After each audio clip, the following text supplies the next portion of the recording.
Good morning friends. આપણે અહીંયા બીજા ચેપ્ટરમાં વૃદ્ધિ અને વિકાસ વચ્ચેનો તફાવત આવેલા. બરાબર, કાલે મેં તમને કીધેલું કે વૃદ્ધિ અને વિકાસ વચ્ચેનો તફાવત આપણે આજે જોઈશું. બરાબર, હવે આર્થિક વૃદ્ધિ અને આર્થિક વિકાસ વચ્ચે શું તફાવત છે, બરાબર, તે જોવાનું છે આપણે. તો જો આર્થિક વૃદ્ધિ એ શું છે? ઘટના છે. એનો પહેલો પોઈન્ટ છે આર્થિક વૃદ્ધિ ઘટના છે, જ્યારે આર્થિક વિકાસ એક શું છે? પ્રક્રિયા છે. તો એનો પહેલો પોઈન્ટ એ છે કે આર્થિક વૃદ્ધિ એ ઘટના છે અને આર્થિક વિકાસ એ પ્રક્રિયા છે. આપણે આગળ જોઈ ગયા કે આર્થિક પહેલા આપણે તો ઘટના જોઈ કે આર્થિક વૃદ્ધિ ઘટના છે, એ પ્રક્રિયા નથી. કેમ એ ઘટના છે? કારણ કે એ વિકાસ થઈ ગયા પછી વૃદ્ધિ થાય છે. બરાબર, એટલા માટે એને આર્થિક વૃદ્ધિને ઘટના તરીકે ઓળખવામાં આવે છે. બરાબર, એક ઘટના છે. ત્યાર પછી આર્થિક વિકાસ એક સતત ચાલતી પ્રક્રિયા છે. આપણે એનું લક્ષણ જોઈએ કે સતત ચાલતી પ્રક્રિયા છે. એટલા માટે એને પ્રક્રિયા કહેવાય કેમ કે એમાં નવા અવારનવાર વારંવાર શું આવતા હોય છે? પરિવર્તનો આવતા રહેતા હોય છે, એટલે એને પ્રક્રિયા કહેવામાં આવે છે. ત્યાર પછી આવે છે એનો બીજો પોઈન્ટ. બીજો પોઈન્ટ એ છે કે આર્થિક વૃદ્ધિમાં પરિમાણાત્મક પરિવર્તનો થાય છે.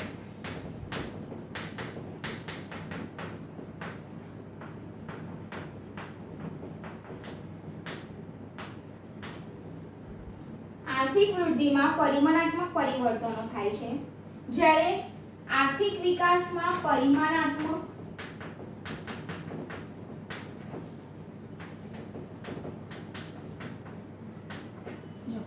આર્થિક વૃદ્ધિમાં પરિમાણાત્મક પરિવર્તનો થાય છે, જ્યારે આર્થિક વિકાસમાં પરિમાણાત્મક અને ગુણાત્મક બંને જાતના ફેરફારો થાય છે. બરાબર છે?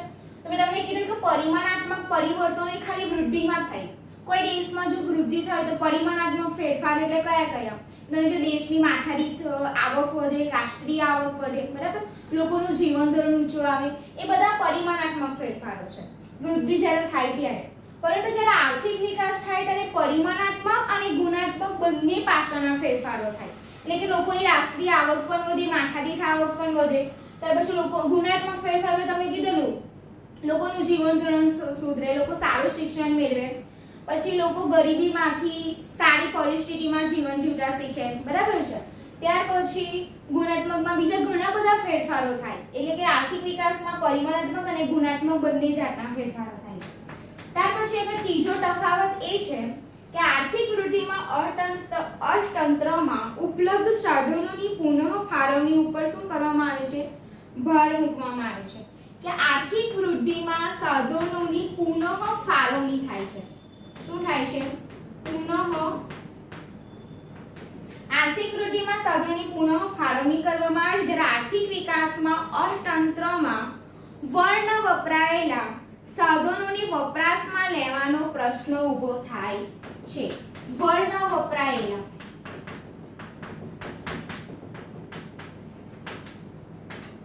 ચાલો જો અહીંયા આપણે ત્રીજું તફાવત જોઈએ કે આર્થિક વૃદ્ધિમાં જ્યારે કોઈ પણ વસ્તુનું ઉત્પાદન કરવામાં આવે ત્યારે જે સાધનો વપરાય છે તે એકવાર વપરાઈ ગયા હોય, એટલે કે પુનઃ ફાળવણી થાય છે. સાધનોની શું કરવામાં આવે છે? પુનઃ ફાળવણી થાય છે. એટલે કે એકવાર સાધનોનો ઉપયોગ થઈ ગયા પછી બીજી વાર એ જ સાધનોનો શું કરવામાં આવે છે? ઉપયોગ કરવામાં આવે છે, જેને શું કહેવામાં આવે છે? સાધનોની પુનઃ ફાળવણી કહેવામાં આવે છે. ત્યાર પછી આર્થિક વિકાસ જ્યારે કરવામાં આવે છે ત્યારે જે સાધનનો ઉપયોગ એ વર્ણ વપરાયેલા સાધનો છે. વર્ણ વપરાયેલા એટલે એનો પહેલી વાર શું થતો હોય છે? ઉપયોગ થતો હોય છે, કે જેને શું કહેવામાં આવે છે? વર્ણ વપરાયેલા શું કહેવામાં આવે છે? સાધનો કહેવામાં આવે છે. વર્ણ વપરાયેલા. બરાબર છે? તો આ આર્થિક વૃદ્ધિમાં સાધનોની પુનઃ ફાળવણી કરવામાં આવે છે, જ્યારે આર્થિક વિકાસમાં વર્ણ વપરાયેલા સાધનોનો ઉપયોગ કરવામાં આવે છે. ત્યાર પછી એનો ચોથો પોઈન્ટ છે કે આર્થિક વૃદ્ધિ વિકસિત દેશો સાથે સંકળાયેલ છે. બરાબર છે? આર્થિક વૃદ્ધિ શબ્દ કોની સાથે સંકળાયેલો છે? વિકસિત દેશો સાથે સંકળાયેલો છે, જ્યારે આર્થિક વિકાસ એ વિકાસશીલ દેશો સાથે સંકળાયેલો છે.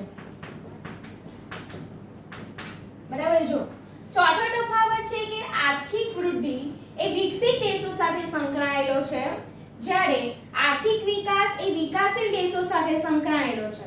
અથવા તો અલ્પ વિકસિત અથવા તો વિકાસશીલ દેશો. વિકાસ એટલે કે જેનો જો વિકાસ થવાનો બાકી છે, અને વિકસિત એટલે કે જેનો વિકાસ થઈ ગયેલો છે. એક્ઝામ્પલ તરીકે તમે અહીંયા આપી શકો અથવા એક્ઝામ્પલ તરીકે અમેરિકા,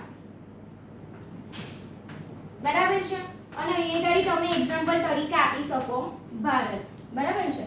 તો આ ચોથો પોઈન્ટ કે વિકસિત દેશો, આર્થિક વૃદ્ધિ શબ્દ વિકસિત દેશો માટે વપરાય છે એક્ઝામ્પલ તરીકે અમેરિકા.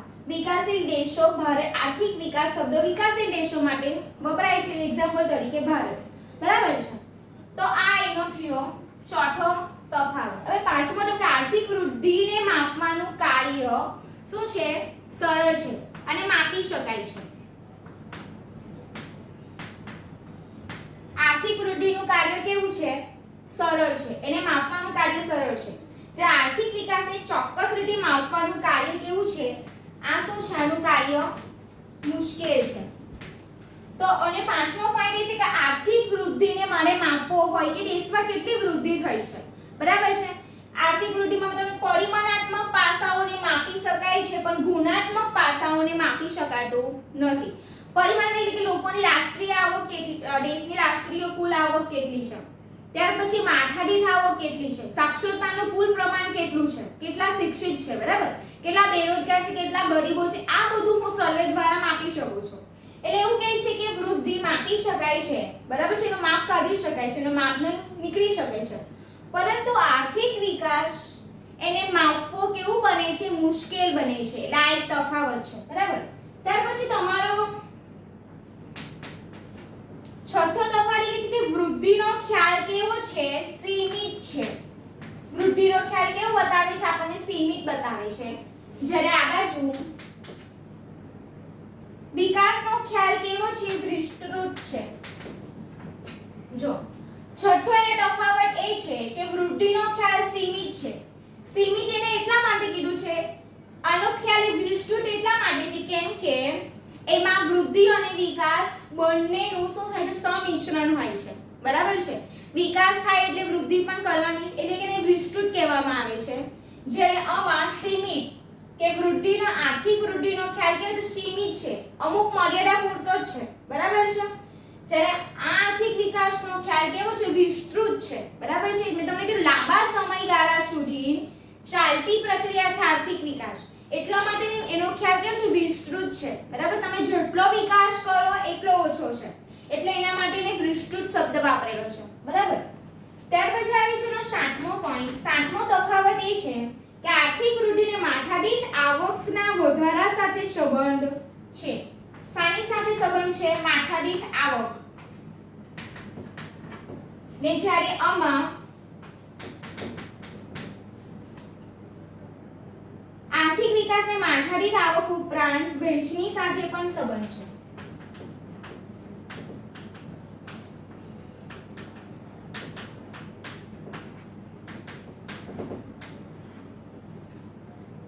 ચાલો જો હવે અહીંયા આપણે એ જોવાનું છે, સાતમો તફાવત એ છે કે આર્થિક વૃદ્ધિને માથાદીઠ આવક કેટલી વધે છે એની સાથે સંબંધ છે, બરાબર છે.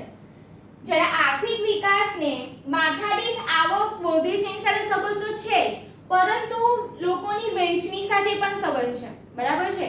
કે લોકો કેટલી આવક કમાય છે, બરાબર છે, એ વહેંચણી સાથે પણ એને સંબંધ છે. કે ગરીબ વર્ગમાંથી કેટલા અમીર વર્ગમાં આવે છે. આપણા સમાજમાં ત્રણ વર્ગ છે, મધ્યમ વર્ગ, અમીર વર્ગ અને ગરીબ વર્ગ. આ ત્રણ વર્ગમાં આવક કઈ રીતે વહેંચાયેલી છે એ પણ ધ્યાનમાં રાખે છે, બરાબર છે. એટલે એક તફાવત એવું થાય કે વૃદ્ધિ માત્ર લોકોની માથાદીઠ આવક, લોકોની કેટલી આવક વધે છે એને જ ખાલી ધ્યાનમાં લે છે. પરંતુ જ્યારે આર્થિક વિકાસ માથાદીઠ આવક તો વધે જ છે, એને તો ધ્યાનમાં લે છે, પ્લસ લોકોની વચ્ચે આવક કેટલી વહેંચાયેલી છે. એટલે સમાજના ત્રણ વર્ગ છે, એમાં ત્રણ વર્ગમાં લોકો પાસે, ગરીબ લોકો પાસે કેટલી આવક છે, મધ્યમ પાસે કેટલી આવક છે, અમીર પાસે કેટલી આવક છે, બરાબર છે, એને ધ્યાનમાં લે છે. ત્યાર પછી તમારો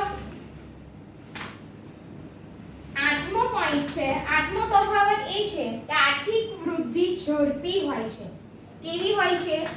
આર્થિક વૃદ્ધિ એ ઝડપી પ્રક્રિયા છે, જ્યારે આર્થિક વિકાસની પ્રક્રિયા એ કેવી પ્રક્રિયા છે? ધીમી પ્રક્રિયા છે. જો આઠમો પોઈન્ટ એ છે કે આર્થિક વૃદ્ધિ એ એ ઝડપી પ્રક્રિયા છે, જ્યારે આર્થિક વિકાસની પ્રક્રિયા ધીમી પ્રક્રિયા છે. બરાબર. આપણે જ્યારે વૃદ્ધિનો અર્થ મળી ગયા, એના લક્ષ્યો, વૃદ્ધિની મર્યાદાઓ જોઈ ગયા. બરાબર. તો એમાં આપણે કહ્યું કે આર્થિક વૃદ્ધિ એ ઝડપી પ્રક્રિયા છે. તે થઈ જાય કેમ કે એમાં ખાલી 3 જ પાસાઓનો સમાવેશ થાય છે. રાષ્ટ્રીય આવક, માથાદીઠ આવક. બરાબર છે. એની જ ગણતરી કરવાની હોય છે. જ્યારે આર્થિક વિકાસ એ ધીમી પ્રક્રિયા છે. કેમ? કારણ કે એને અહીંયા જો ઉપરનો તફાવત કે વૈશ્વિક, એને માથાદીઠ આવક બધું જ જોવાનું હોય છે. એમાં ગુણાત્મક અને પરિમાણાત્મક બંને પાસાઓનો સમાવેશ થતો હોવાથી એની પ્રક્રિયા આપણને કેવી બતાવી છે? ધીમી પ્રક્રિયા છે, લાંબા સમયની પ્રક્રિયા છે એવું તમે લખી શકો, અથવા તો અહીંયા ઝડપી. બરાબર છે. ના, લાંબા સમયની પ્રક્રિયા, ધીમી ચાલતી પ્રક્રિયા છે. ત્યાર પછી તમારો 9મો પોઈન્ટ છે કે આર્થિક વિકાસ વિના આર્થિક વૃદ્ધિ શક્ય નથી.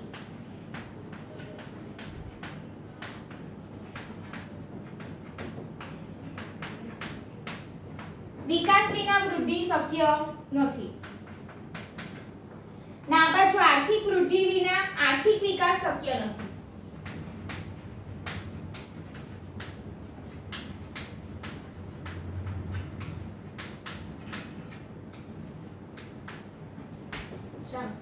આનો છેલ્લો પોઈન્ટ એ છે કે આર્થિક વૃદ્ધિ મારે કરવી હોય તો વિકાસ વિના વૃદ્ધિ શક્ય નથી. પહેલા વિકાસ થવો જોઈએ, ત્યાર પછી જ વૃદ્ધિ થાય. બરાબર છે. પછી અહીંયા કે વૃદ્ધિ વિના વિકાસ શક્ય નથી. વૃદ્ધિ પણ થવી જોઈએ, ત્યાર પછી શું થાય? આર્થિક વિકાસ હું કરી શકું. તો જો આટલા પોઈન્ટ દર્શાવવાના છે. આ મોસ્ટ ઇમ્પોર્ટન્ટ તફાવત છે, એક્ઝામમાં પણ પૂછાય છે. બરાબર. ચાલો એકવાર પાછા રિપીટ કરી લઈએ. તો આપણે અહીંયા આર્થિક વૃદ્ધિ અને આર્થિક વિકાસ બંને વચ્ચેનો તફાવત જોવાનો છે. એમાં આપણને જે પહેલો પોઈન્ટ આપેલો છે એવું કીધું છે કે આર્થિક વિકાસ એક શું છે? ઘટના છે. જ્યારે આર્થિક વૃદ્ધિ એક ઘટના છે, જ્યારે આર્થિક વિકાસ એ સતત ચાલતી શું છે? પ્રક્રિયા છે, એટલે કે ચાલ્યા જ કરે છે. બરાબર. ત્યાર પછીનો બીજો તફાવત એ છે કે આર્થિક વૃદ્ધિમાં પરિમાણાત્મક પરિવર્તનોને જ ધ્યાનમાં લેવામાં આવે છે. બરાબર. જ્યારે આર્થિક વિકાસમાં પરિમાણાત્મક અને ગુણાત્મક બંને પાસાઓને ધ્યાનમાં લેવામાં આવે છે, અથવા તો બંને પ્રક્રિયાઓને ધ્યાનમાં લેવામાં આવે છે. બરાબર. ત્યાર પછીનો ત્રીજો તફાવત એ છે કે આર્થિક વૃદ્ધિ સાધનોની પુનઃફાળવણી. બરાબર છે. કે આર્થિક વૃદ્ધિ જ્યારે કરવામાં આવે ત્યારે સાધનોની પુનઃફાળવણીઓને શું કરવામાં આવે છે? ધ્યાનમાં લેવામાં આવે છે. જ્યારે જ્યારે આર્થિક વિકાસ માટે કરવો હોય તો વન વપરાયેલા સાધનોને શું કરવામાં આવે છે? ધ્યાનમાં. વન વપરાયેલા એટલે એનો ખાલી ફક્ત એક જ વાર ઉપયોગ થાય, એને વન વપરાયેલા સાધનો કહેવાય. બરાબર. ત્યાર પછી આવે છે એનો ચોથો પોઈન્ટ કે વિકસિત દેશો આર્થિક વૃદ્ધિ શબ્દ ખાલી વિકસિત દેશો માટે જ વપરાય છે. એક્ઝામ્પલ તરીકે અમેરિકા તમે લખી શકો. બરાબર છે. ત્યાર પછી આર્થિક વિકાસ શબ્દ ખાલી વિકાસશીલ અથવા તો અલ્પ વિકસિત દેશો માટે જ આ શબ્દ વપરાય છે. એક્ઝામ્પલ તરીકે તમે ભારત લખી શકો. બરાબર. ત્યાર પછી આવે છે પાંચમો પોઈન્ટ કે આર્થિક વૃદ્ધિને માપી શકાય છે. બરાબર છે. આર્થિક વૃદ્ધિને માપવો શક્ય બને છે, અથવા તો એને માપી શકાય છે, એનો માપદંડ કાઢી શકાય છે. પરંતુ આર્થિક વિકાસને માપવો કેવો છે? મુશ્કેલ છે. એનો માપદંડ કાઢી શકાતો નથી, એને માપી શકાતો નથી. એટલે એનું માપવાનું કાર્ય કેવું બને છે? મુશ્કેલ બને છે. ત્યાર પછી આવે છે છઠ્ઠો પોઈન્ટ. છઠ્ઠો તફાવત એ છે કે આર્થિક વૃદ્ધિ કેવી છે? સીમિત. આર્થિક વૃદ્ધિનો ખ્યાલ કેવો છે? સીમિત છે. બરાબર છે. જ્યારે આર્થિક વિકાસનો ખ્યાલ કેવો છે? વિસ્તૃત છે. બરાબર. ત્યાર પછી આવે છે તો સાતમો તફાવત કે આર્થિક વૃદ્ધિમાં માથાદીઠ આવકનો સમાવેશ કરવામાં આવે છે. એટલે કે દેશમાં લોકોની કેટલી માથાદીઠ આવક, લોકોની આવક કેટલી વધી છે એને જ ખાલી ધ્યાનમાં લેવામાં આવે છે. જ્યારે અહીંયા માથાદીઠ આવકને તો ધ્યાનમાં લેવાય છે, પ્લસ વૈશ્વિક લોકો વચ્ચે જે આપણા સમાજના 3 વર્ગ છે એની વચ્ચે આવક કેટલી વહેંચાયેલી છે એને પણ આર્થિક વિકાસ ધ્યાનમાં લે છે. ત્યાર પછી આપણે જોવાનું છે કે આર્થિક વૃદ્ધિ ઝડપી પ્રક્રિયા છે. આર્થિક વૃદ્ધિની પ્રક્રિયા કેવી છે? ઝડપી છે. જ્યારે આર્થિક વિકાસની પ્રક્રિયા કેવી છે? ધીમી પ્રક્રિયા છે. બરાબર. ત્યાર પછી આવે છે કે એનો છેલ્લો લાસ્ટ પોઈન્ટ છે કે આર્થિક વૃદ્ધિ વિકાસ વિના વૃદ્ધિ શક્ય નથી. જ્યારે મને આર્થિક વૃદ્ધિ કરવી હોય તો આર્થિક વિકાસ વિના આર્થિક વૃદ્ધિ શક્ય નથી. આમાં પછી અહીંયા કરી લેવાનું કે આર્થિક વિકાસ વિના આર્થિક વૃદ્ધિ શક્ય નથી. અહીંયા કરી પછી એનું ઊંધું લઈ લેવાનું કે આર્થિક વિકાસ આપણે જોવાનું છે, બરાબર, કે આર્થિક વૃદ્ધિ વિના આર્થિક વિકાસ શક્ય નથી. એટલે અહીંયા કરી આ તફાવત પૂરો થયો. હવે આ તફાવત એક્ઝામમાં 3 માર્ક્સમાં પૂછાય છે, બરાબર છે, સેક્શન ડી માં 3 માર્ક્સનો મોસ્ટ ઇમ્પોર્ટન્ટ તફાવત છે. મોઢે કરી લેવાનું બધાએ, બરાબર. એક નોટમાં પહેલા વ્યવસ્થિત ચોપડીમાં બહુ સારી રીતે આપેલો છે, ચોપડીમાંથી જ મોઢે કરવું. 12માં છે એટલે ચોપડીને વધારે મહત્વ આપવાનું, બરાબર.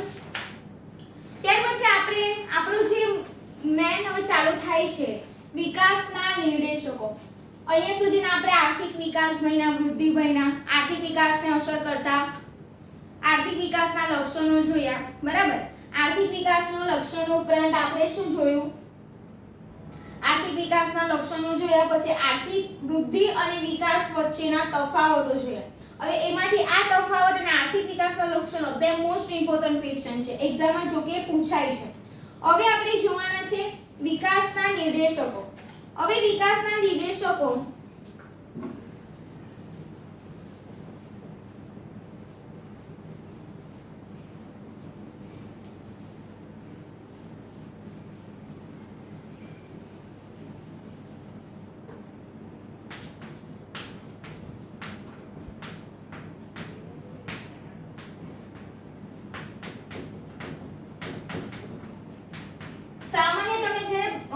વિકાસના નિર્દેશકો આપણને ખબર છે ત્યાં સુધી રાષ્ટ્રીય આવકનો વૃદ્ધિ દર, માથાદીઠ આવકનો વૃદ્ધિ દર, જીવનની ભૌતિક ગુણવત્તા, તેનો આંક, માનવ વિકાસ આંક, બરાબર છે. તેનો પહેલો છે રાષ્ટ્રીય આવકનો વૃદ્ધિ દર.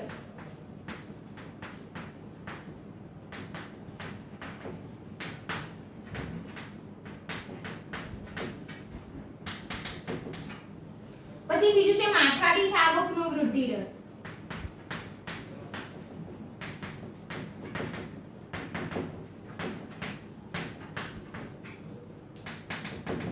પછી એનો ત્રીજો પોઈન્ટ છે કે જીવનની ભૌતિક ગુણવત્તા અને તેના આંક.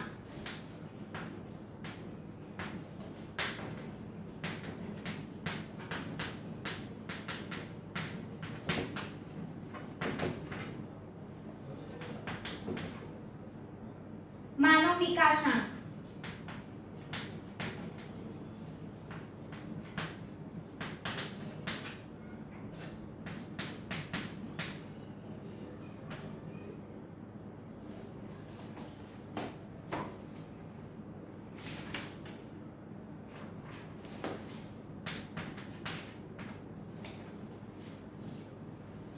તો વિકાસના નિર્દેશકોમાં આપણે આ 4 નિર્દેશકો જોવાના છે, બરાબર.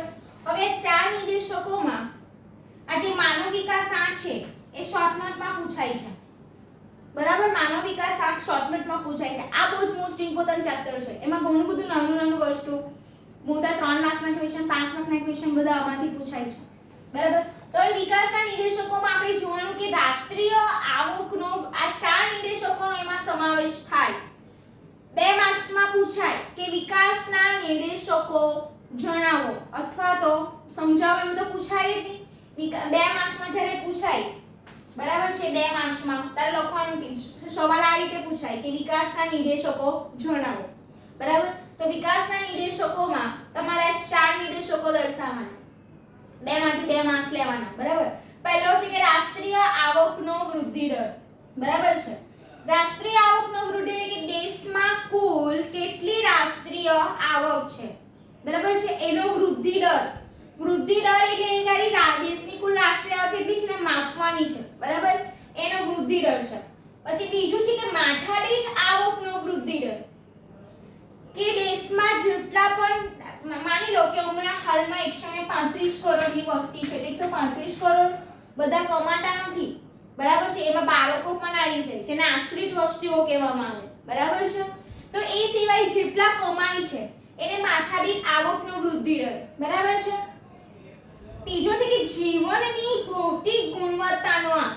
જીવનની ભૌતિક ગુણવત્તા એટલે ભૌતિક એટલે કે જે આપણી સુખાકારી બધી ફેસિલિટી બધી સંપત્તિ જે છે અસ્ક્યામક જેને કહેવામાં આવે બરાબર એની ગુણવત્તા કેટલી છે એનો આંક કરવાનો છે અથવા તેમાં બધી પ્રોડક્ટ વસ્તુઓનો પણ સમાવેશ થઈ જાય ત્યાર પછી આવે છે માનવ વિકાસ આંક માનવીનો કેટલો વિકાસ થયેલો છે જેને HTI કહેવામાં આવે છે બરાબર છે માનવ વિકાસ આંક હવે જે વિકાસના નિર્દેશકો એમાં આપણે આ ચારે ચાર નિર્દેશકો બધા ડિટેલમાં જોવાના છે એમાં આ ત્રણ નિર્દેશકો તમારે ખાલી સમજવા પૂરતા છે એમાંથી કદાચ MCQ નીકળી શકે પરંતુ માનવ વિકાસ આંકની શોર્ટમાં તમને શું થાય છે પૂછાય છે બરાબર તો હવે આપણે જોઈએ કે દેશમાં માનવ વિકાસના નિર્દેશકો આપણે સ્ટાર્ટ કરીએ તો એમાં દેશમાં આર્થિક વિકાસ થયો છે કે કેમ બરાબર જો થયો હોય તો કેટલી ઝડપથી થયો છે દેશમાં આર્થિક વિકાસની કક્ષા કેટલી છે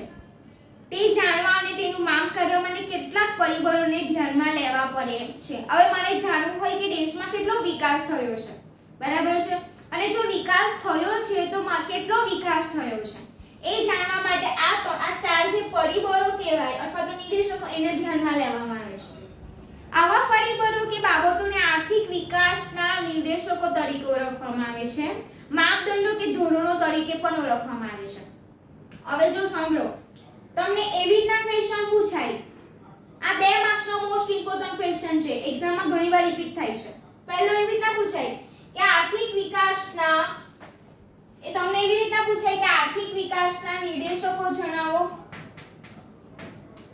આર્થિક વિકાસના નિર્દેશકો જણાવો અથવા તો એને માપદંડો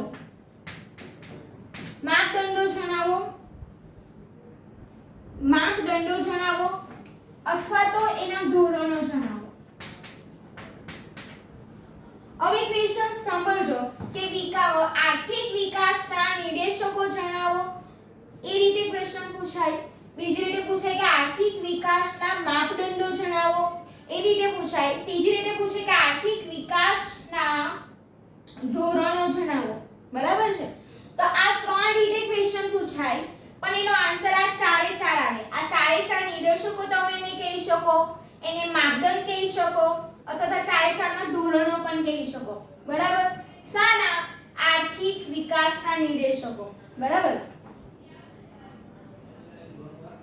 આર્થિક વિકાસનો દર અને આર્થિક વિકાસની કક્ષાને માપનાર આ પરિબળો એવા છે કે તેમને સંખ્યા કે આંકડામાં રજૂ કરી શકાય છે હવે આજે ચારે ચાર આજે માપદંડો કહી શકાય અથવા નિર્દેશકો આ ચારે ચારનો હું ઉપયોગ કરું છું એવા પરિબળો છે કે બધી જ માહિતી મને ખામાં મળશે આંકડાકીય માહિતી પ્રાપ્ત થશે બરાબર છે આંકડાકીય માહિતી મને મેળવવા માટે એટલે હું આ ચારે ચાર નિર્દેશકોનો શું કરી શકું ઉપયોગ કરી શકું તેથી આર્થિક વિકાસના નિર્દેશકો દ્વારા બે સમયગાળા વચ્ચેના બે દેશો કે રાજ્યોના આર્થિક વિકાસની તુલના થઈ શકે છે હવે આ આર્થિક વિકાસની હું તુલના કરવી હોય અથવા તો બે સમયગાળો અથવા તો બે વર્ષ લઈ લઉં હું બે દેશો વચ્ચેની તુલના હું કરું તો આ નિર્દેશકો દ્વારા કરી શકો એક્ઝામ્પલ તરીકે હું તમને આપું કે રાષ્ટ્રીય આવકનો વૃદ્ધિ દર મારે જાણવો છે બરાબર છે તો માની લો કે ભારત અને અમેરિકા બે દેશ લઈ લઉં બે દેશની તુલના હું કરી શકું કે મારા દેશમાં કુલ રાષ્ટ્રીય આવક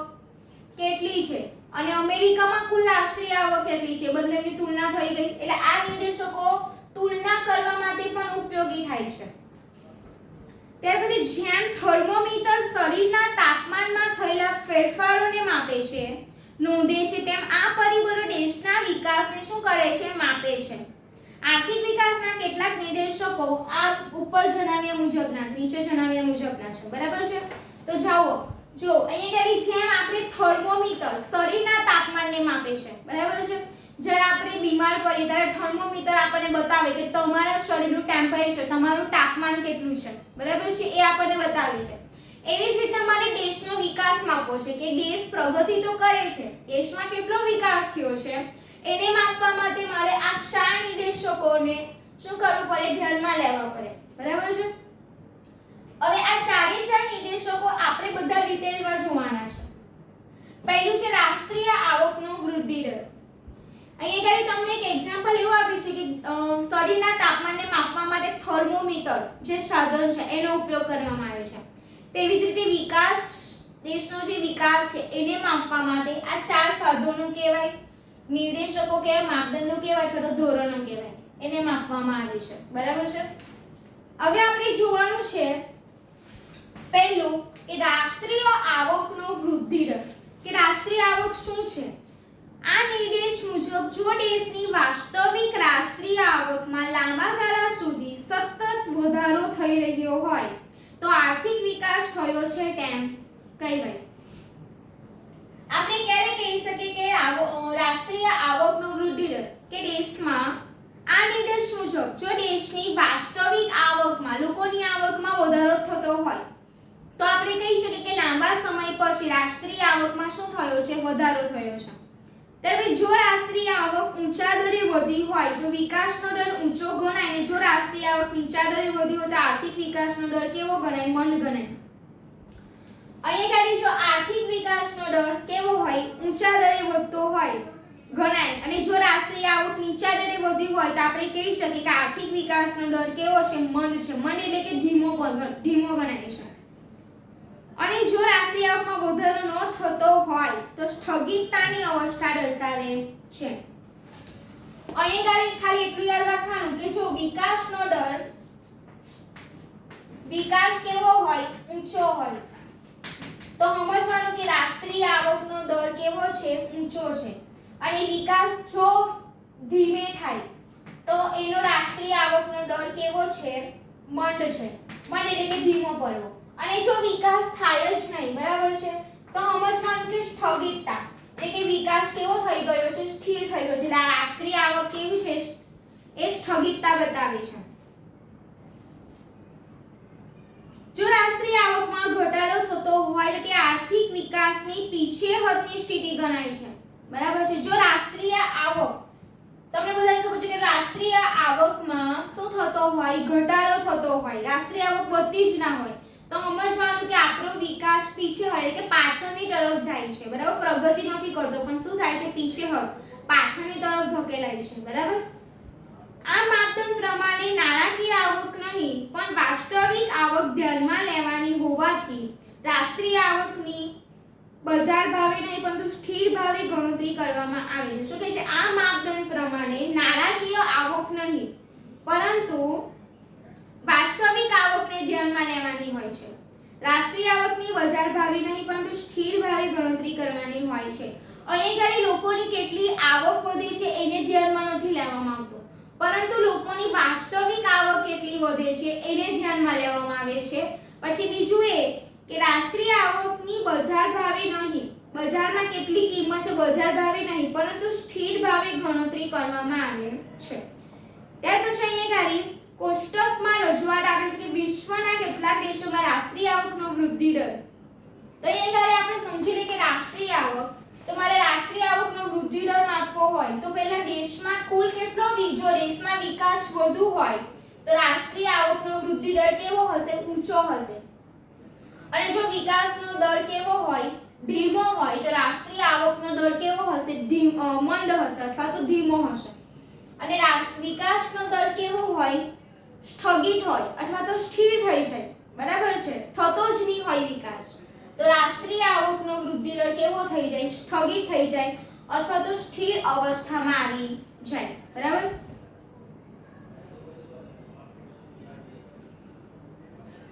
ત્યાર પછી કે નાણાકીય રાષ્ટ્રીય આવક મને જાણી છે તો લોકોની નાણાકીય આવકને નથી ધ્યાનમાં લેવાની પરંતુ કોને ધ્યાનમાં લેવાની છે?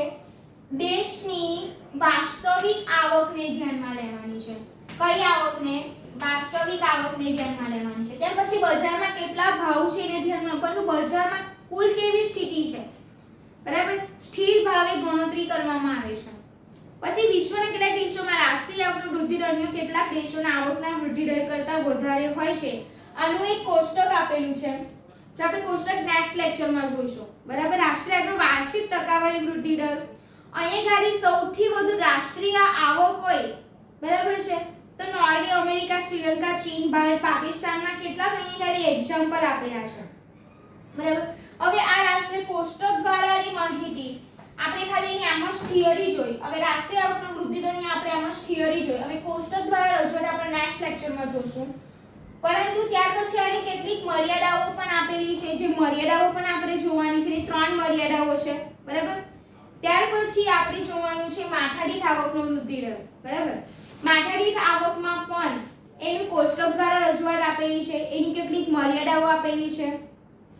ત્યાર પછી જીવનની ભૌતિક ગુણવત્તાનો આંક આપેલો છે, એનું પણ કોષ્ટક દ્વારા રજૂઆત છે. જીવનની ભૌતિક ગુણવત્તા આના વિશે બી 100% શોર્ટમાં પૂછાય છે એક્ઝામમાં. માનવ વિકાસ આંક અને જીવનની ભૌતિક ગુણવત્તા આંક, બરાબર. આ બેમાંથી કોઈ એક શોર્ટમાં તો એક્ઝામમાં પૂછાય. આની તો બહુ જીવનની ભૌતિક ગુણવત્તા તો બહુ સારી રીતે એની કોષ્ટક દ્વારા રજૂઆત છે. ત્યાર પછી 3 બાબતો જ. ત્યાર પછી એની કેટલીક મહત્વની બહુ મોટી છે એ જીવનની ભૌતિક ગુણવત્તા એટલે માનવ વિકાસ આંક. ત્યાર પછી માનવ વિકાસ આંકનો પણ એક ઇન્ડેક્સ છે, બરાબર. HDI હ્યુમન ડેવલપમેન્ટ ઇન્ડેક્સ જેને કહેવામાં, ફૂલ ફોર્મ બી પૂછાય. HDI નું ફૂલ ફોર્મ જણાવો તો હ્યુમન ડેવલપમેન્ટ ઇન્ડેક્સ એને કહેવામાં આવે છે, બરાબર છે.